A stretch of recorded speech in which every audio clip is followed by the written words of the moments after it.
Happy Halloween, everyone. Well, it's the big night at last, and I couldn't think of anything more terrifying than another selection of real-life horror stories from the best-selling women's paranormal magazine, Take a Break, Fate and Fortune. I know some of you find these stories amusing, but if it's not your thing, don't worry. I'll be back with some more classic horror stories very soon. So I've got some copies of Take a Break here to go through, and we'll start with this one. It's caught my eye. It's a story called Face to Face with Royalty, and it's from Sue Hudson, aged 74. Sitting in the spiritualist church with my daughter Emma, we listened intently as the guest medium explained to us how to open our third eyes. Ooh, painful. I wouldn't recommend trying that at home, fellas. At the clinic, they do that with something that looks like a little cocktail umbrella, don't they? Or so I'm told. No, I'm being silly. She means opening up the third eye to connect with spirit. It seemed like simple meditation, she says. You had to visualize the third eye on your forehead, then concentrate on it. Right, so it's on your forehead. I'm guessing in the middle. You'd go cross-eyed trying to look at that, wouldn't you? I've always been interested in the spiritual side of life, as had Emma. So we'd attend the church about once a month. As the service came to a close, I put all thoughts of the third eye to the back of my head. No, Sue, it's meant to be at the front of your head, not the back. Silly Sue. That was until the following morning when I was walking my dogs in the woods. As they ran through the trees, I decided this was the ideal location to try out what we'd learned. So I visualized my third eye, focusing on where it would be, but didn't feel or see anything. Then I forgot all about it. Later that day, at around 3 p.m, I was sitting in the living room enjoying a coffee with Emma. Our little white Lhasa Apso dog, Amy. Lhasa Apso, where I live, someone over the road has got one of those crossed with a Bully XL. They call it a Lhasa Asbo. Our little white Lhasa Apso dog, Amy, was lying in her favourite spot by the fireplace. As I glanced over at her, I did a double take. I was like, what? Plastered over Amy's face was a transparent image of the Queen Mother. She was wearing a blue hat and smiling at me, like a perfectly captured photo. Crikey, do you think it was Irish coffee Sue was having? Look at Amy, I said. She's got the Queen Mother's face on her. What are you talking about? Said Emma. I can't see anything. But to me it was as clear as day. After a few seconds it faded away. Taken aback, I really didn't know what to think. Was I seeing things? Law of averages, balance of probabilities and all that. Yes, I would say so, Sue. But it gets stranger because later, that evening, Emma, 2 friends and I were driving to Manchester to see the Pop Idol concert featuring Will Young and Gareth Gates. Blimey, that's the scariest bit of the story so far.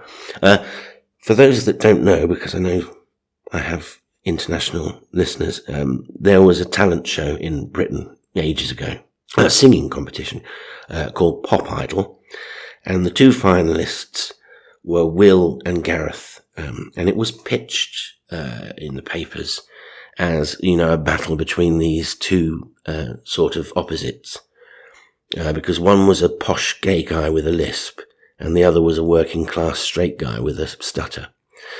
I think this detail is probably in here to clue us as to the time period, which must have been about 2002, 2003, so let's see. Well, I told them all who I'd seen on Amy's face earlier, and they all laughed. You'll never guess who Amy had on her face earlier, with the Queen Mother.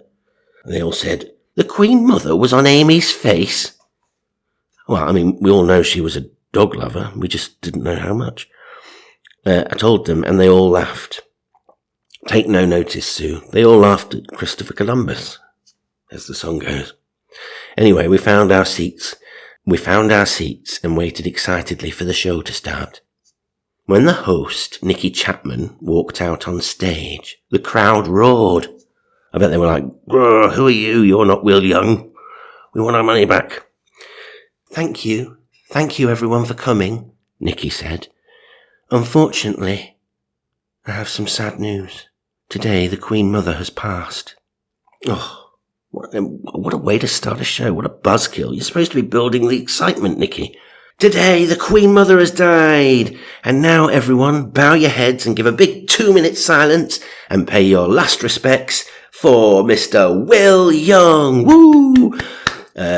No, she said, "Today the Queen Mother has passed." Instantly, my body went cold and the hair on my arms stood up. Very hairy arms, Sue has, like a gorilla. Old Silverback Sue, we call her. The others looked at me in astonishment. They couldn't believe it either. What? They couldn't believe the Queen Mum was dead. I mean, in fairness, she was about 100 years old, so, just like that, 101 she was. Dropped down dead. No age at all, is it? I get it. They were surprised because she'd been on the dog's face. Follow that, Will and Gareth. Will comes on stage. "In tribute to Her Majesty Queen Elizabeth, the Queen Mother, who sadly passed away, we shall sing a medley of classic cover songs, starting with Living in a Box, Disco Inferno, Another One Bites the Dust. But first of all, we're going to do Going Underground. Take it away, Gareth." Bloody hell, sounds like Popeye starting his car in the morning. Anyway, no, enough of that. Speech impediments are no laughing matter, I know. But back home, I was shocked even further when I read that the Queen Mother had died at 3:15 p.m. that day, which was about the same time as I saw her on Amy's face. Even now, 22 years on, I've no idea why or how it happened, and I've not experienced anything like it since. But it's something I'll never forget. I love it when they end like that, don't you? Oh, I'll never forget the time I was stalked by a poltergeist who set my house on fire. No, I mean, of course you won't. And neither will any of us ever forget the time the Queen Mother was on Sue's dog's face.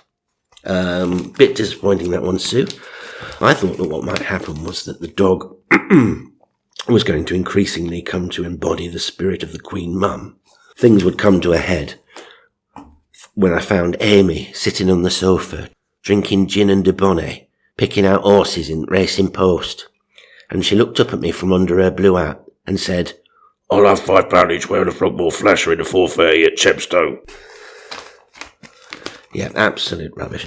Well, they can't all be winners. Let's see if this one's any better. This one's called A Buddy Great Day. Guess Who Rocked Up During My Spooky Weekend Away, by Lee Dunn. By Lee Dunn, 45. Ooh, that's a toughie, Lee. Let me guess, Buddy, someone? So what does Lee have to say for himself? I crunched across the snow towards the formidable Tower House. It was a Saturday afternoon in January, and I was spending the weekend with friends at the Castle of Park in Galloway. We often stayed in historic locations around the UK, hoping to encounter paranormal activity. Being a medium, here we go, I often attracted spirits, and we'd seen quite a few during our weekends away. I'll bet you had, Lee. You legend. This 16th century castle was apparently haunted by a trapped monk and a maid, but we hadn't seen any ghosts. Refreshed from my walk, I stepped inside and made my way to the great hall, my footsteps echoing on the cold stone floor. "You haven't started without me, have you?" I grinned at my friends. They were all sitting around the log fire, sipping their glasses of wine, and for the next 3 hours we ate and laughed and told stories. But our minds were somewhat preoccupied. Well, this is a ridiculous accent. "I don't think any spirits are coming," my friend sighed. I'm going to bed. I'm going to bed. I'm going to bed. I'm going to bed." Suddenly, the back of my neck felt cold, as if a dry ice cube was being dragged from the nape towards my spine. I shivered. "Can you feel a spirit?" someone asked, wide-eyed. I nodded. Whenever I'd encountered spirits in the past, it had always started with this cold feeling. We all went quiet, and after a few moments, I saw him. It was the form of a man, faint at first, but as his features became clearer, I could see he was dressed in old-fashioned clothing, with big, round glasses. "I'm Buddy," the man smiled. No, wait. Ahem, Buddy. Ahem, Buddy. Ahem, Buddy. Ahem, Buddy. My mind was racing. I was sure I recognized that face from somewhere. "Oh, my God," I gasped. "The singer Buddy Holly's here." I love that. The singer Buddy Holly. The singer Buddy Holly. He should have said, bespectacled Peggy Sue chart topper Buddy Holly's here. My friends stared at me. Mouths agape. They were like, "What?" This was incredible. In all my years as a medium, I'd never met a celebrity spirit. "Ask him why he's here," they begged me. "No, don't ask him that. Ask him who shot the pilot." I was just dropping in," Buddy said. "Where's he from? Lubbock, Texas, wasn't it?" "I was just dropping in. I wanted to help you because you need to be able to use your mediumship in front of an audience." So let's get this straight. He's come to Castle of Park in Galloway, this random group of people, to teach this chap, stagecraft? I mean, it should have been someone more relevant, like that dead medium, Derek Acora, coming back. The guy. Mary loves Dick. That guy. That would have been better. I mean, Buddy Holly, what's he got to do with it? Anyway, after relaying his response, my friends looked even more stunned. "That's strange," one said. "You've been talking about doing more live events for ages." It was true. Sounds like bullshit. My work, he says, tended to focus on paranormal research and investigation. However, I did want to get better at platform mediumship. Before I could say anything else, Buddy flashed me a smile and swiftly faded away. Now, do you see what they did there? Not fade away. He's gone, I told my friends. One glance at the ticking grandfather clock confirmed that just minutes had passed, but it had felt a lot longer. During the rest of the weekend, we connected with some local spirits residing in the castle, but there were no further sightings of Buddy. Jesus, what was the point of all that? While I haven't seen him since, I have started to do more live events on TV. All right, show off. He says, plus I know Buddy is still around me because I see his name frequently and hear his songs on the radio. Oh, right. Apparently he started a band too. Bloody Wally and the Crackpots. Sorry, that's probably unfair. £150 for that. So far we've had the Queen Mum on a dog's face and the ghost of Buddy Holly. Let's see if we can find an actual scary one. Anyone for a brew? Our ghostly guests wanted a Midnight Cuppa by Diana Priestman, aged 67. It'll probably be the PG Tips chimpanzees coming back from the dead. Let's hear what Diana has to say. Feeling excited, I buckled my seatbelt and turned on the car radio. My partner Keith and I were off to beautiful Northumberland for a few days' holiday. Our lovely caravan site overlooked a stunning coastline, and our bluey-grey caravan certainly looked nice enough. After unpacking, I headed to the beach, but when Keith saw me coming back hours later, he looked confused. I swore I just heard you in the kitchen, he said. It sounded like you were putting stuff in the bin. Crikey, how bloody big is this caravan?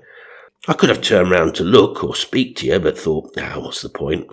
I'll just keep sitting here in silence for hours. So it sounded like you were putting stuff in the bin. I've just got back, I replied, and sure enough, the bin was empty. Oh, spooky, I laughed. Well, that night I was drifting off when I heard heavy footsteps treading through the caravan, like someone in heavy boots. As the sound creeped closer, the caravan began to shake. Oh, here we go. Keith's up to his old tricks. What is it they say in the camping community? If the caravan's rocking, don't come knocking. Stop teasing me, I said. Yes, put it away, Keith. It's not your birthday for another 2 months. But, oh my gosh. He was fast asleep. Suddenly, the heavy footsteps were replaced by lighter ones, like those of a child. Then the kettle flicked on and began to boil. What was going on? We'd locked up before bed, so I knew it couldn't be an intruder. Feeling tense, I didn't dare move until morning. Did you hear all that noise last night? I asked Keith when he woke.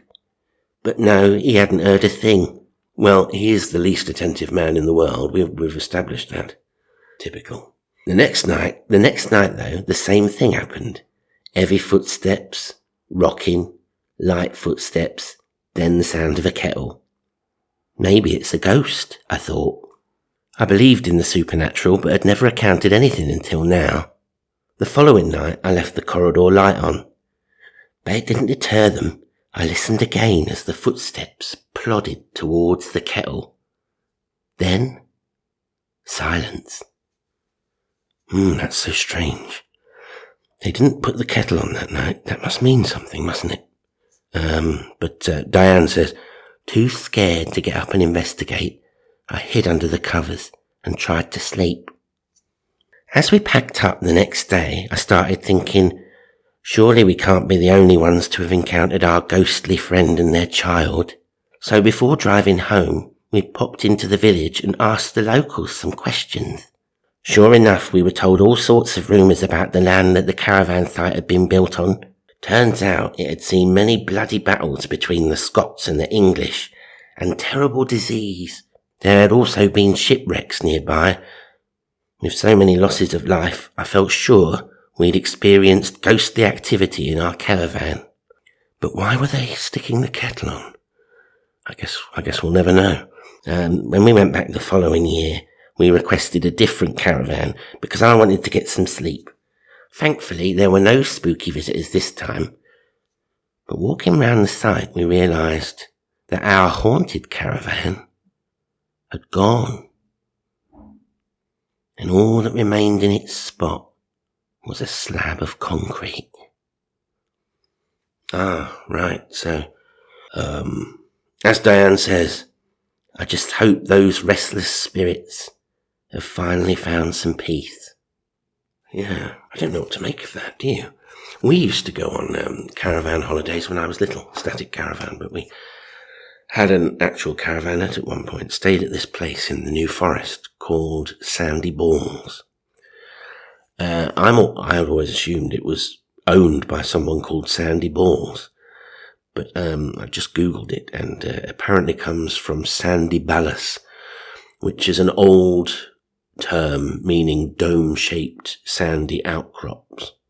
But it is a funny name for a place, isn't it?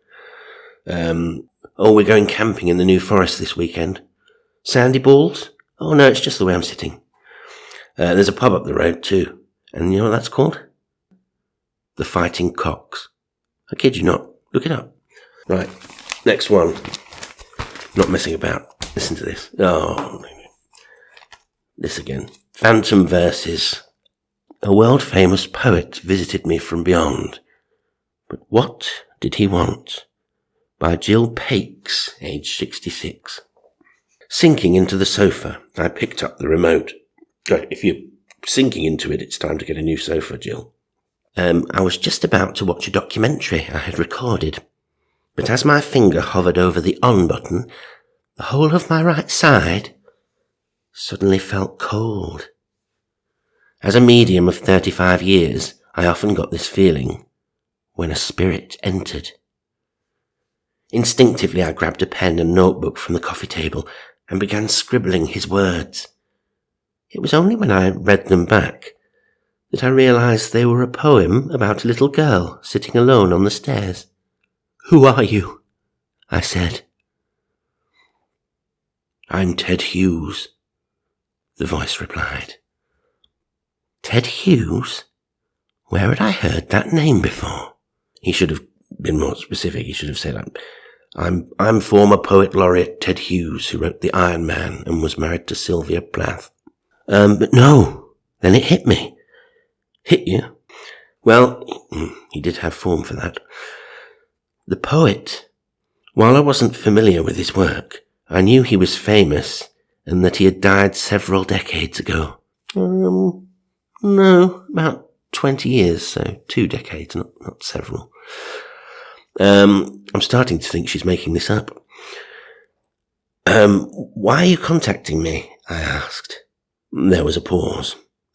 I need you to write down... Oh, hang on. He's Welsh, isn't he, Ted Hughes? I need you to write down my poems and put them in a book, he said. I frowned again. What was going on? I'd never written poetry before. If you're Ted Hughes, I said, prove it. There was no response, so I turned on the telly and started my documentary. It was...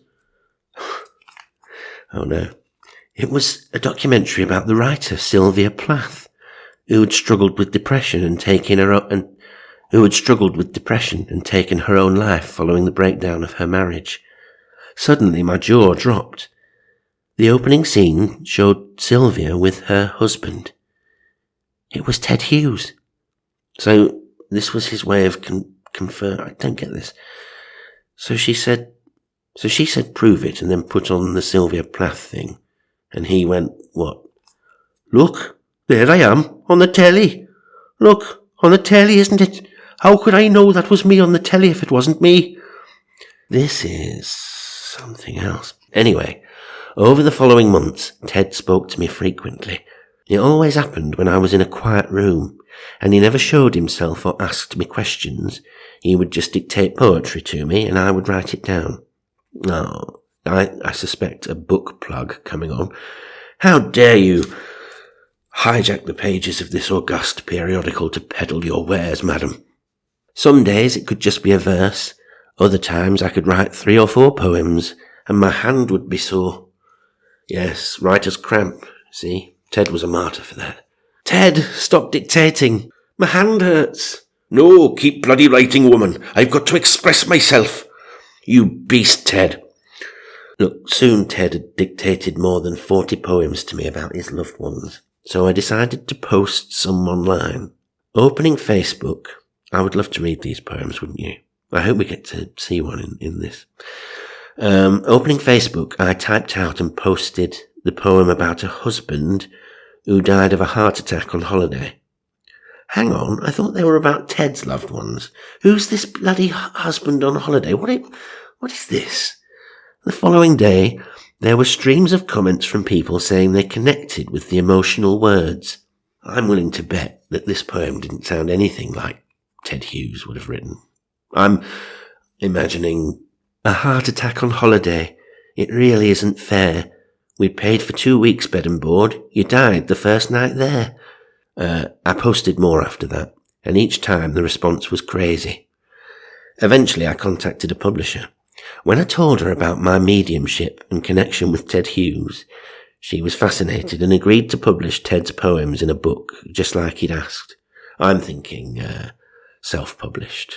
I bet this woman was rubbing her hands together. Oh, the ghost of Ted Hughes dictates to you, does he? Anyway, so about what we do here, we charge $50,000 for the first print run. I released my second anthology last year, and I'm still writing new poems from Ted all the time. To my knowledge, I'm the only medium who's communicated with Ted Hughes' spirit, and the only medium to receive messages in poem form. I still can't believe he chose me to relay his words. No, I can't either, Jill. Wait a minute.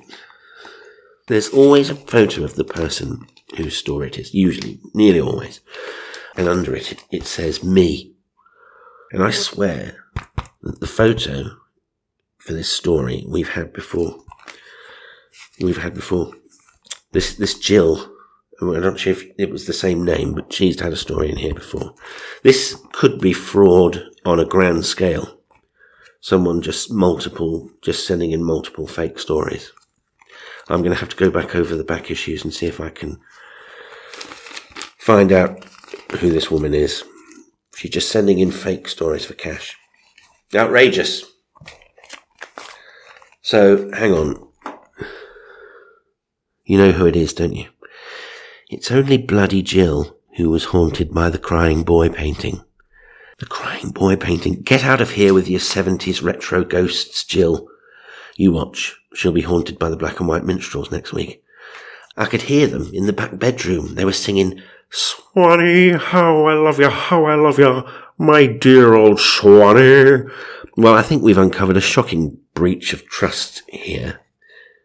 Well, so the plot very much thickens. I feel like you're experiencing hard-hitting investigative journalism in real time here, folks. And I'm sorry to report this, but perhaps Take a Break, Fate and Fortune isn't the journalistically rigorous, factually robust publication we all thought it was. Because I did my own fact-checking and I found an article in the Redditch Standard from January 2024 about Jill Pakes and her poems, and the photo didn't look very much like the picture of Jill in here. The one that was captured me, remember, in Take a Break. That was January 2024. Now, this is where it gets even stranger. I also found the same story from Jill with slightly different wording. There's a bit in there about a poem coming to her where she's peeling potatoes. Appeared in Take a Break, Fate and Fortune in September 2021. Okay? What's going on? Who is this Jill woman? And why do articles about her crop up in multiple publications over a period of years using photographs of random old women? What do you think? Some kind of psyops, isn't it? If I don't post for a while, listeners, you know they've come for me for exposing this. I'm not sure if we can go back to Take a Break, Fate and Fortune after these revelations, now that we know these stories are nothing but a fabrication, a tissue of lies. How can we go on with this? I'm going to have to recalibrate.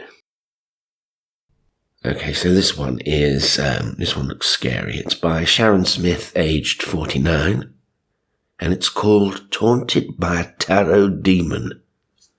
Why, it says, why did my whole personality change when I stepped inside my bedroom? Well, let's see, shall we?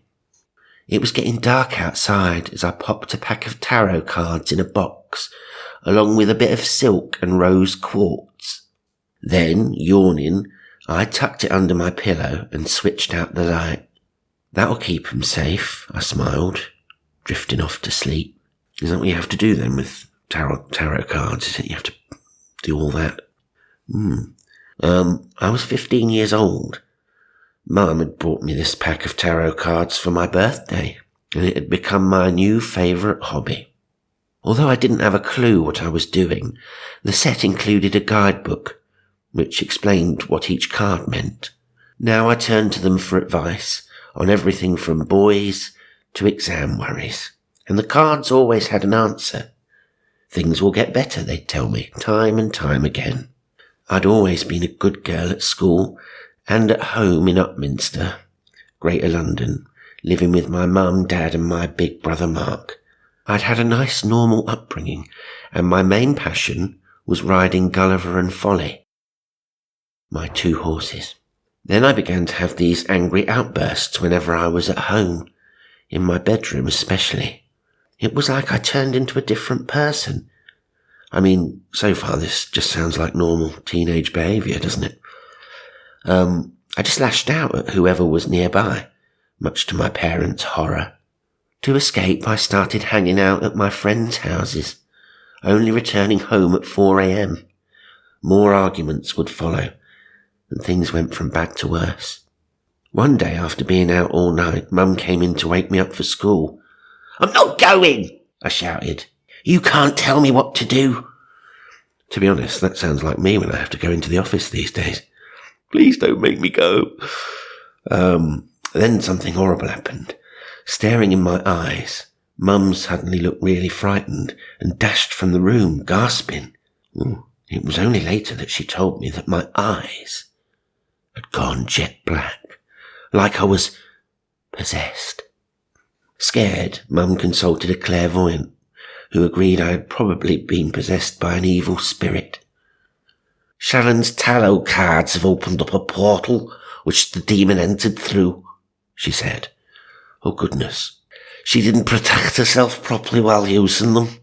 Oh, Sharon always used protection. So here it is. The fact that I was my normal self outside the home meant the negative energy could only affect me when I was in the room itself, which needed cleansing. And that's why she was having the outbursts in the bedroom, you see. It needed cleansing. Only by now my relationship with Mum and Dad had gotten so bad that I moved out to live with a friend and got a job in McDonald's. Crikey, must have been bad.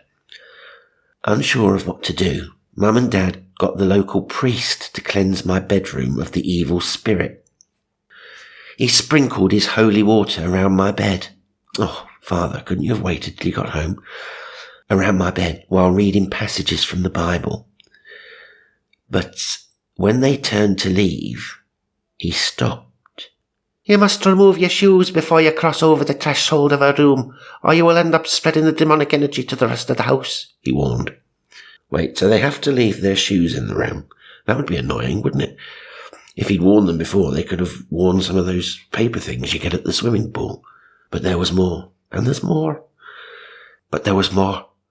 Mum and Dad listened in horror as he explained that the evil energy was so bad that the whole room needed stripping back to the plaster.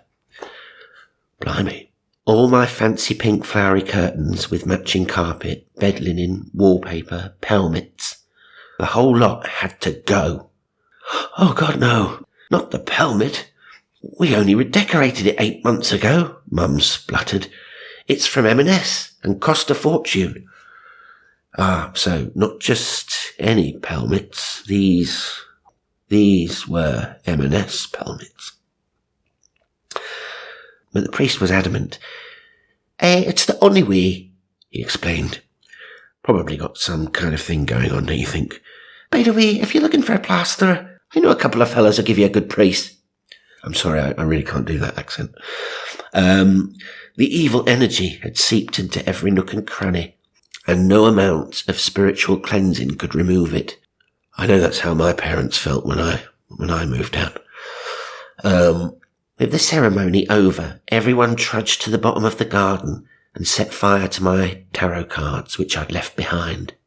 As the flames licked the deck, causing it to brown and curl at the edges, a spooky black cat sauntered over and sat next to Dad, watching the burning tarot cards intently. "I've never seen that cat before," Mum shuddered, rushing back to the house to start dinner. Odd level of detail. Oh Christ.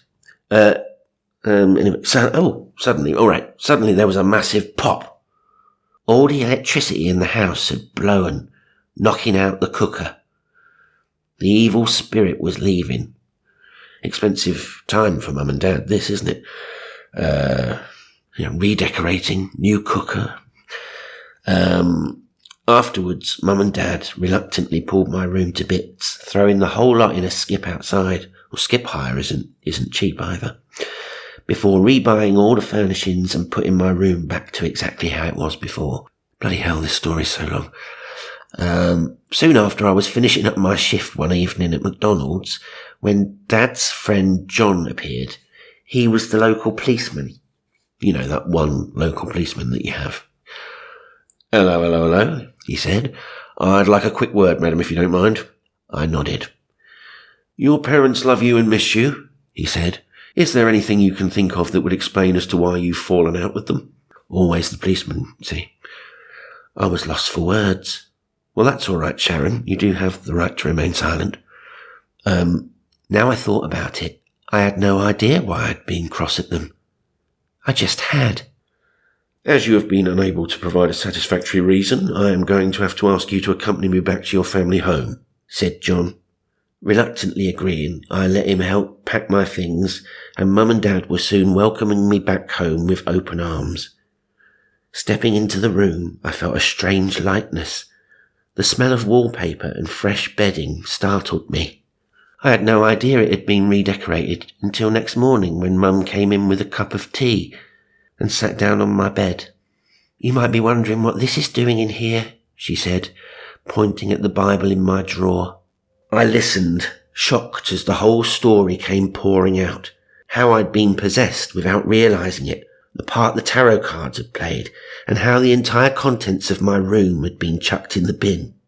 It explained why I'd been so angry at home, but never outside. I swore never again to touch the tarot. But then her brother died and she joined a local circle. Soon I was getting messages from Spirit, and I even picked up the tarot again, learning how to cleanse myself and the cards to ensure no bad energies came through. I even started doing one-to-one readings and set up the Essex Spiritual Centre. Always got something to advertise, these people, haven't they? Have you noticed? I'm still wary of bringing anything bad into my house. My ghost hunting equipment gets stored in the shed, and I cleanse everywhere regularly.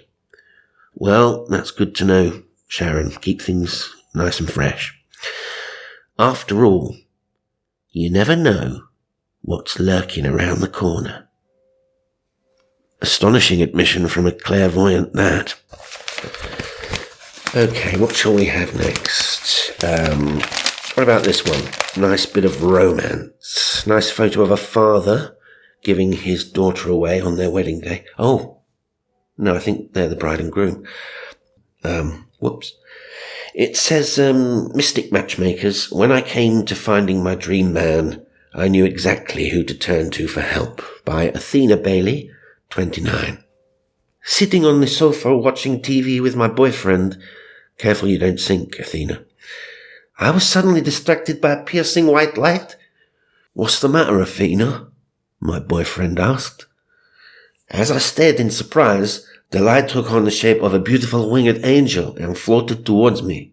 I'm seeing an angel in the corner of the room, I gasped. Are you sure it wasn't the ghost of Pam Ayres or someone? Oh no, she's still alive, isn't she? Although this was the first time I'd seen an angel, I'd had paranormal experiences all my life. As a child, I'd suffer terrible stomach pain right before something bad happened, and I heard my name being whispered when there was no one around. My grandma and aunt were both psychics, so I figured the gift had been passed on to me, too, so yeah. A couple of years passed, and I split up with my boyfriend. Well, then one night, I lay down on my bed and found myself asking question. Guardian angel, what is your name? I said. And then I heard another worldly voice say, Angelo. I must be hallucinating, I thought, brushing it off. Hey, anyone else feel a song coming on? I must be hallucinating, watching angels, Angelo, celebrating. Could this be reactivating all my senses dislocating? This must be a strange deception by celestial intervention, leaving me the recollection of your heavenly erection. Is it that? That can't be right. Harmonica. No, where was I? Soon after, I attended the Mind Body Spirit Festival, and I got talking to some card readers. Well, what were their names? Chip and Pin? No, not that kind of card reader, silly. You have a new angel working with you, said the card reader, and his name is Angelo. Oh, wow, I thought, so this is real. From then on, I threw myself into finding out what I could about angels and enrolled on a course about angelic healing and soul purpose. At 20, with the help of Angelo, I started doing psychic readings and energy healing. In time, I began teaching others how to connect and work with the angels. You have your own guardian angel, I tell my clients, but they can't just intervene without your permission. So you need to say out loud, "Angels, please help me," and you will be blown away by what happened. Shall we try that at home, listeners? On the count of 3. 1, 2, 3. Angels, please help me. You know, it was wonderful when others started Hello, everybody, peeps. It was wonderful when others started tuning into the angels. I've never felt love like this, wept one woman after connecting with hers. Crikey. Hello. At this point in my life, my career was thriving, and I was still happily single. However, I wanted to manifest the man of my dreams for when the time was right. So I wrote a list of the qualities I wanted from a partner. Grabbing a pen, I wrote down spiritual, tall, green eyes, passionate, someone who can speak more than one language, as long as it's not Welsh. 3 weeks later, I ran an angelic channeling event where I met a man named Daryl. Later that day, he sent me a message on Facebook. "Would you like to meet for coffee?" he asked. Gosh, fast mover, what a player. Still, nothing ventured, nothing gained and all that.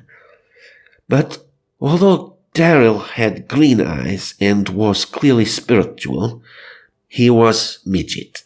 It doesn't say that. He was tall. He was tall as well. So nearly the full package for Athena. But I was adamant that I didn't want to be in a relationship. Hey, what? You literally just said you wanted to manifest your dream fellow. Besides that, Daryl was 20 years older than me, and so I politely declined. That ageism in action, folks. However, that night, something amazing happened. My angels came to me.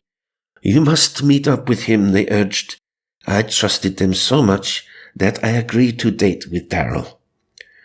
When we met up, I was blown away.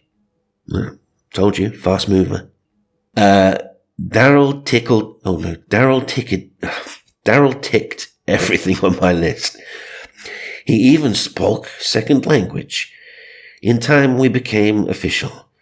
6 months later, my spirit guide sent me a vision of Daryl proposing among tall, bright green trees.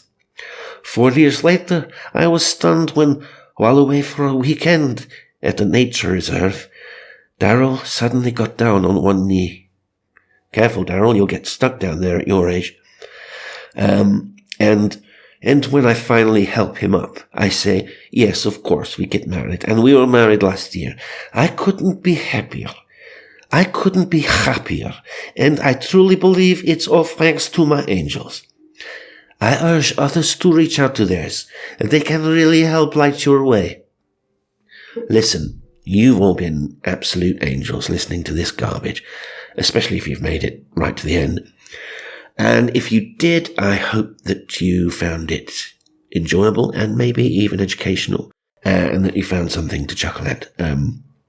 But I'm going to leave you now to finish celebrating Halloween, as I always do, by sitting very quietly in the dark, pretending not to be at home, and ignoring the trick-or-treaters. So, until next time, as Dave Allen used to say, thank you, good night, and may your God go with you. Stay spooky.